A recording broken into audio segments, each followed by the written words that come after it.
दोस्तों, हम आ गए हैं फिर से एक नए एपिसोड के साथ, एक नए आर्टिस्ट के साथ नया एक्सपीरियंस शेयर करेंगे और बहुत सारी बातें करेंगे उनसे। तो बुलाते हैं आशीष वशिष्ठ। जब हरियाणा के जज आशीष को मिला सीजन 3 की डांसिंग स्टार रेवा की राजकुमारी मोहिना का साथ, तो उनकी परफॉर्मेंस में क्या होगी अलग बात, चलिए देखते हैं। मैं चाहता हूं कि डीआईडी की स्टेज पर मैं एक ऐसी परफॉर्मेंस दूं जिसमें मैं एक हीरो का किरदार प्ले करूं। तू वैसे अंदाज से कि दुनिया के तू होश उड़ा, हर बीट पे तू अपने सुर की ले और बड़ा छाने में नशा तेरी मंजिल अब दूर नहीं। बहुत बढ़िया। और कैसी चल रही है लाइफ? लाइफ बहुत सही चल रही है, बहुत मजा आ रहा है। मज़ा आ रहा है? और मतलब कुछ बढ़िया बता दो, अभी क्या कर रहे हो आजकल आप? आजकल सही बताऊं तो मैं लाइफ को फुल्ली एंजॉय कर रहा हूं और हर एक मोमेंट को बहुत सही तरीके से अपनी लाइफ में जी रहा हूं और सब चीज़ें अच्छी चल रही हैं। सबसे बेस्ट ये है कि सब चीज़ें अच्छी चल रही हैं। सो आशीष भाई, डांस की कुछ बारे में बताओ कि डांस कैसे स्टार्ट किया, क्यों स्टार्ट किया, क्या आपको लगा कि यार डांस ही मेरे लिए सही चीज़ है? मतलब और भी चीज़ें हैं लाइफ में, जॉब्स हैं ना, बट आपको ऐसा क्यों लगा कि आपको डांस ही स्टार्ट करना चाहिए? तो सबसे पहले तो मैं ये बता दूं, बहुत सारे लोगों को, बहुत ही ज़्यादा लोगों को ये नहीं पता होगा कि मैं पहले एथलीट था। एथलीट थे? हाँ, ये तो मुझे भी पहली बार पता लग रहा है। मैं एक टेक्वांडो प्लेयर था। अच्छा स्टेट लेवल टेक्वांडो प्लेयर था मैं। अच्छा तो फर्स्ट चॉइस मेरी स्पोर्ट्स ही थी। अच्छा। मेरी मम्मा ने मेरे को एक एकेडमी में डाला था जहाँ से मैंने टेक्वांडो सीखना स्टार्ट किया।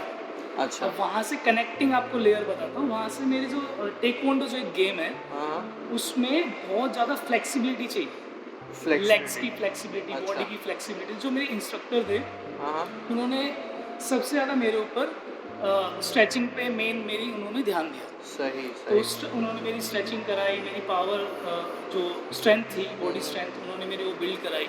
तो वहाँ से फिर जब मैं आई थिंक उन दौरान मैं 9th या 10th में था। अच्छा। जब मैं आपको बात क्या बताऊं, एज थी आप? मैं अप्रोक्स उस टाइम पे 9-10 ये मान लो 15। अच्छा, हाँ, 15-16 साल। 15-14 हाँ, यही मेरी एज होगी। ठीक है। तो मेरे जो बड़े भाई थे वो अच्छा। डांस करते थे। मैं स्पोर्ट्स में था, मेरा बड़ा भाई डांस में था। तो अच्छा। ये क्लियर था कि ये डांसिंग में जाने वाले हैं और मैं स्पोर्ट्स में ही अपनी लाइफ कंटिन्यू करूँगा। तो माँ बाप ने ये सोच लिया था? ये सोच लिया था। और वो अच्छा। जो मेरे टेक्वांडो के जो टीचर थे हाँ, वो हमारे घर पे आते थे। वो मेरी मम्मी को इंस्पायर करते थे कि बहुत अच्छा प्लेयर है, ये बहुत आगे जाएगा। यहाँ तक भी थी चीज़ और मेरे को बहुत पसंद था। अच्छा। तो मेरे बड़े भाई को देख के तो घर पे ड्रेसिंग टेबल के सामने प्रैक्टिस करते थे। अच्छा। तो मैं उन्हें सिर्फ देखता था, अच्छा। ऑब्जर्व करता था एक चीज़ हाँ। क्या चल रही है। हाँ, तो उस टाइम पे ना बेल बॉटम पैंट होती थी। आपको नहीं पता था कि डांस क्या मुझे होता है? कुछ नहीं पता था, डांस का डी भी नहीं पता था। मुझे कोई हीरो पसंद नहीं था, मेरे को हीरो का डांस भी पसंद, मेरे को कुछ पसंद नहीं था। अच्छा। सिर्फ स्पोर्ट्स और मेरी हाँ। पढ़ाई और मेरी लाइफ। अच्छा। वो सही। डांस करने वाला इंसान एक लाइफ में आया, ड्रेसिंग टेबल के सामने जो डांस करता था। हाँ, तो बेल बॉटम पैंट ना वो स्टेप करते करते ऐसे ना हिलती थी। तो मुझे ना बस वो अट्रैक्ट हुआ कि यार ये तो ऐसी चीज़ है कि यार ये मुझे भी ट्राई करनी है। हाँ, हाँ। और वो लेग के मोमेंट्स थे, टेक्वांडो भी लेग का है, ऐसा कुछ गेम। तो फिर मैंने उस दिन उनकी बेल बॉटम पैंट पहन के वो स्टेप मैंने ट्राई किया। बस वहाँ से वो मुझे लगन लगी कि ये स्टेप तो यार बहुत अच्छा है। ये चीज़ मेरे को स्टेप भी नहीं पता था कि स्टेप होता है ये। तो वो मतलब एक टर्निंग पॉइंट था। वो वहाँ से वो मेरा फर्स्ट स्टेप था वो, हाँ, हाँ, कि हाँ। मैंने उस चीज़ में एक कदम रखा। अच्छा। फिर वहाँ से फिर जो नॉर्मली हम सब पार्क से स्टार्ट करते हैं, हाँ। पार्क में जंप्स वगैरह स्टार्ट हाँ। की, सब लोग मिलने स्टार्ट हुए। हाँ, तो फिर किसी ने मुझे देखा वहाँ पे। अच्छा। तो वो उस टाइम के मेरे से 2-3 साल सीनियर डांसर थे। मैं अच्छा। डांस भी नहीं करता था। हाँ, हाँ। तो उन्होंने मुझे देखा कि ये लड़का फ्लिप्स अच्छी कर रहा है और इसमें थोड़ी बहुत लगन है, ये कर ले। अच्छा। तो उनको मेरा घर भी नहीं पता था। वो कहीं मेरे घर से 5-6 किलोमीटर दूर रहते थे। अच्छा। वो आप यकीन नहीं मानोगे, वो पूरा एक ग्रुप था। वो ग्रुप मुझे सर्च करता करता मेरे घर तक आ गया।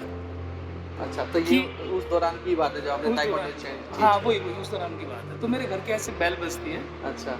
मैं गेट खोलता हूँ और वो सारा ग्रुप जिनको देख के मैं इंस्पायर हुआ था कि मुझे ऐसे फील्ड्स वगैरह करनी। उन्होंने मुझे सीधा बोला कि हम ऐसे ग्रुप बना रहे हैं, क्या तू हमारे अच्छा। ग्रुप में आएगा? तो मैं बोला कि मैं होता कौन हूँ तुम्हें मना करने वाला। चलो। तो मैंने बोला हाँ डन, ठीक है। हाँ।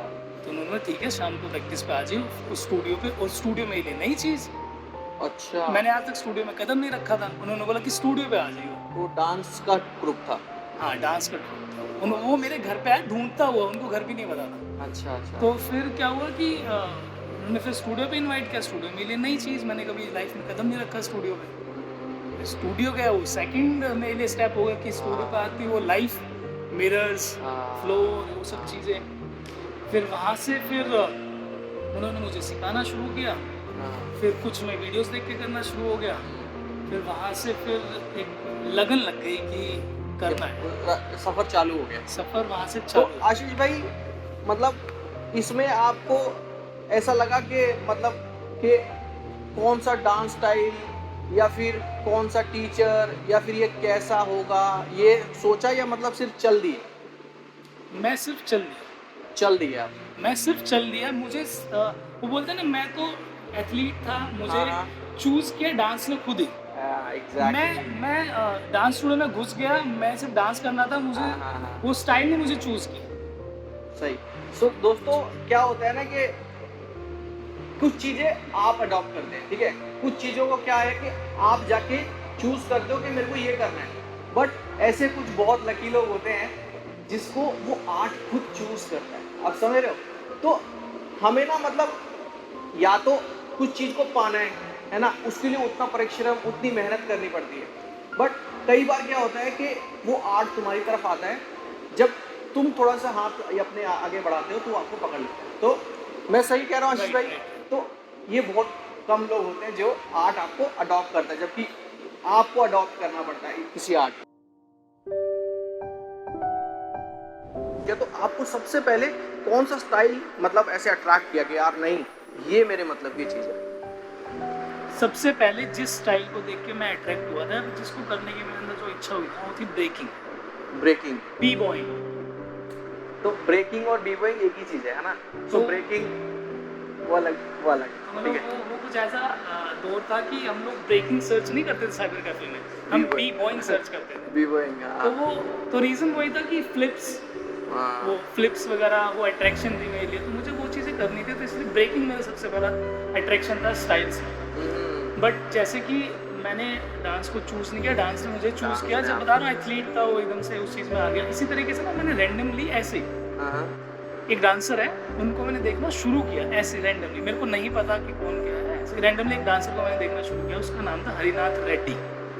हरिनाथ रेड्डी, हरिनाथ रेड्डी एक बूगी वूगी शो था, उसमें उन लोगों ने उन्होंने तेरा ही करम एक परफॉर्मेंस की थी। अच्छा अच्छा अच्छा अच्छा, बूगी वूगी, बूगी वूगी सबसे पहला डांस शो आया था। तो हरिनाथ रेड्डी को देख के मैं बहुत इंस्पायर हुआ था, तो लिटरली उनकी जो मूव्स थे उनको देख के मैंने उनको कॉपी करना शुरू किया। ठीक है। और मेनली मेरे को सच बताऊं, मेरे को पता भी नहीं है कि स्टेप्स कॉपी कर सकते हो, स्टेप्स कॉपी कर सकते हो, एक्सप्रेशंस कॉपी कर सकते हो, इमोशंस कॉपी नहीं कर सकते हो। इंटरनल जो इमोशंस होते हैं वो ऑटोमेटिकली ना, जो उनकी जो वे ऑफ डांसिंग थी ना, स्टेप्स भी हटा दो, इमोशंस एक्सप्रेशंस भी हटा दो, लेकिन जो कैरेक्टर कनेक्शन हो गया, आपका जो बोलते हैं ना कि यार फील तो आपका अलग ही होगा ना, इमोशन तो आपके अलग ही होंगे। Right right. मेरी लाइफ में क्या हुआ मैं जानता हूँ, उनकी लाइफ में जो वो जानते हैं, तो वो कहीं ना कहीं ना वो चीज़ अपने आप आ गई मेरे अंदर, सही सही, उनको देख के। और सबसे पहला जो इंसान था इंस्पायर करने वाला डांसिंग में, अगर मैं बोलूँगा मेरे भाई के बाद, तो हरिनाथ रेड्डी। राइट। आपने जब ये सब किया तो आपने एक्चुअल में ट्रेनिंग कहाँ से स्टार्ट की, मतलब कैसे स्टार्ट किया कि मेरे को इस स्टाइल में ट्रेन करना है खुद को, सो दैट मैं आगे परस्यू कर पाऊँ अपनी लाइफ आगे एज अ डांसर? हाँ, तो जब मुझे रियलाइज़ हुआ कि मुझे पर्टिकुलर एक स्टाइल तो मुझे अपनाना ही पड़ेगा, ऑब्वियसली मुझे एक पर्टिकुलर स्टाइल अपनाना पड़ेगा ताकि मैं उसमें थोड़ी बहुत मास्टरी कर पाऊँ। तो भाईजान इस टाइम आपकी क्या एज थी जब आपने ये सोचा कि मेरे को इस डांस स्टाइल को आगे परस्यू करना है? आई थिंक मेरी एज थी उस टाइम पे 17 मेरी एज थी। तो भाई जी मैं यहाँ पे एक और बार रुकूँ आपको कि आप सोनीपत में ही रह के ट्रेन किया आपने या आपने ट्रैवल किया जब आप 18 साल के थे?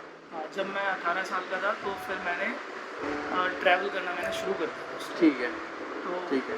उसी की वजह से मैंने DU में एडमिशन लिया था।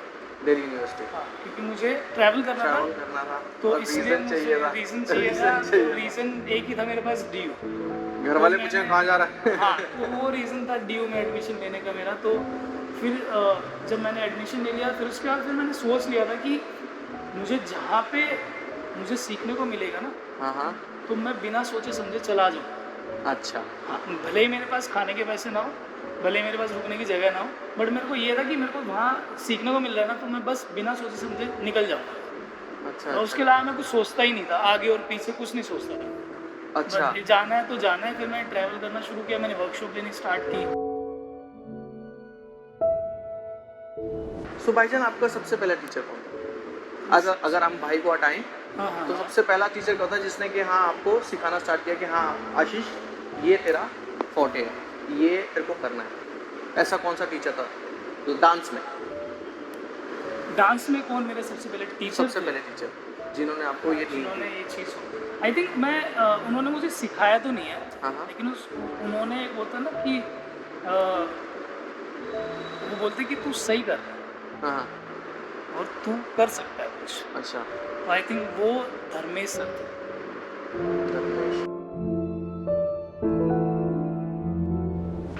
घर वालों ने तो वो तो देखो डांसर का वो तो एक वो है ना कि जन्मसिद्ध अधिकार है पिटना तो जन्मसिद्ध अधिकार है कि उनको एक बार तो रोका जाएगा, एक बार नहीं 100 बार रोका जाएगा। और वो मैं सच बताऊं, मैं ये बोलना चाहूँगा कि सिर्फ डांस के लिए नहीं, जब जो आपका ड्रीम होगा ना, पैशन, क्योंकि उसमें आपको ढीठ बनना पड़ेगा। और है ना, तो ये मानो 15 से 20 साल तक, 21 साल तक 6 साल मैंने सिर्फ ट्रेनिंग की।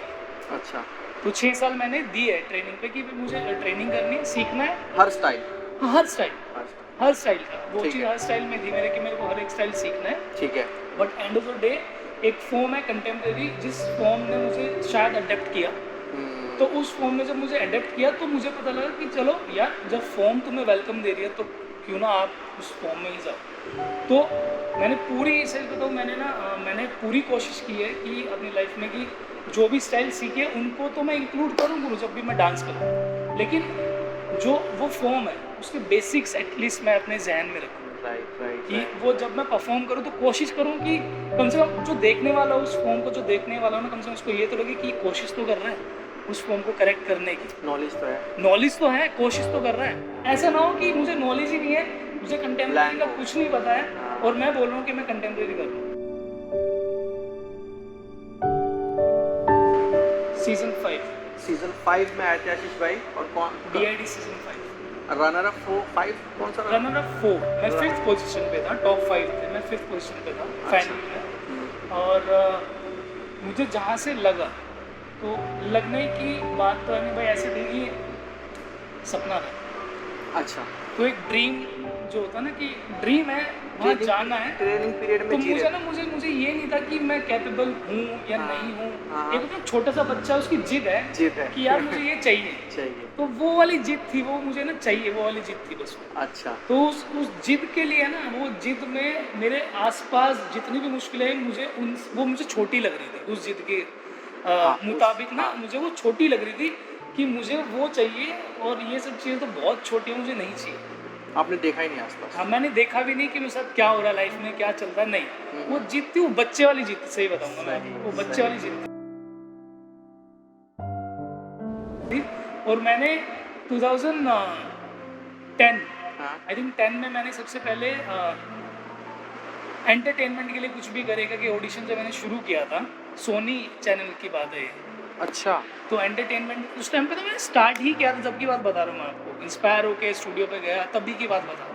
अच्छा तभी मैंने, मतलब उन्होंने मुझे, ये इनका मतलब आप देख रहे हो कि जो परमात्मा ने आर्टिस्ट बनाया ना, वो जन्म से होगा, वो कुछ ना हाथ पैर मारेगा और वो अपने ट्रैक पे आएगा। सही। तो वही वाला सीन था कि वो ना, वो ऑडिशन की जर्नी उस शो से स्टार्ट हुई।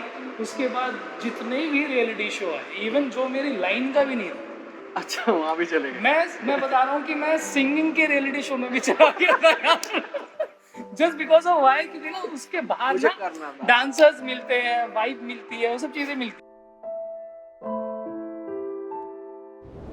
आज भी गूज़बम्स आते हैं मेरे को कि जब मेरी मम्मी ने और मेरे पापा ने बोला ना कि अब हम जब रोड पे निकलते ना तो हमें बोलते कि ये आशीष के पापा और मम्मी जा रहे हैं।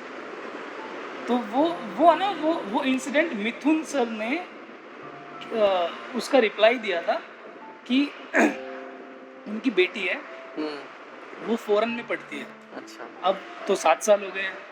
तो उन्होंने ये वाली बात बोली थी मेरे पापा को कि मैं वो चीज़ फील कर सकता हूँ जो आप फील कर रहे हो।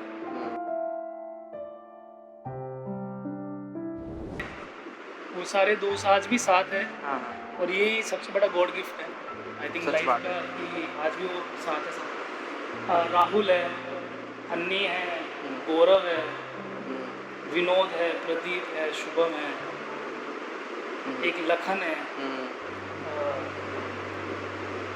मतलब ये वो वाले नाम है कि जिनको मैं बिना सोचे बोल सकता हूँ। बिना सोचे मतलब मेरे को सोचना नहीं पड़ रहा, नींद में भी आ नाम जाए। ऐसे आ रहे हैं, वो ऐसे आ रहे हैं, नाम निकल रहे हैं। एक और मोमेंट ऐसा हुआ था लाइफ में कि डीआईडी के बाद की बात है, वो स्कूल के इंटरव्यू के बाद की बात है। मेरे पास कोई काम ही नहीं था यार, मैं क्या करूँ। ठीक है भाई, फिर एक दिन मैंने सोचा भाई देखो, आज सुबह मैंने उठा ना तो मैंने सोचा कि आज तो मुझे पैसे कमा के घर में बढ़ना ही है। घर में बढ़ने का मतलब है घर में जाना है वापस। तो भाई मैंने वेटर का काम किया डीआईडी के बाद, और वो हाईलाइट क्या था कि मैं सर्व कर रहा हूँ कुछ चीज़, एज ए वेटर में कुछ सर्व कर रहा हूँ, और मेरा ही दोस्त मेरे सामने खड़ा, वो बोला अरे तू यहाँ पे? बोला हाँ भाई यहाँ पे। बोला तेरे से तो मैंने एक्सपेक्ट नहीं किया था। बोला चलो ठीक है, नहीं किया होगा।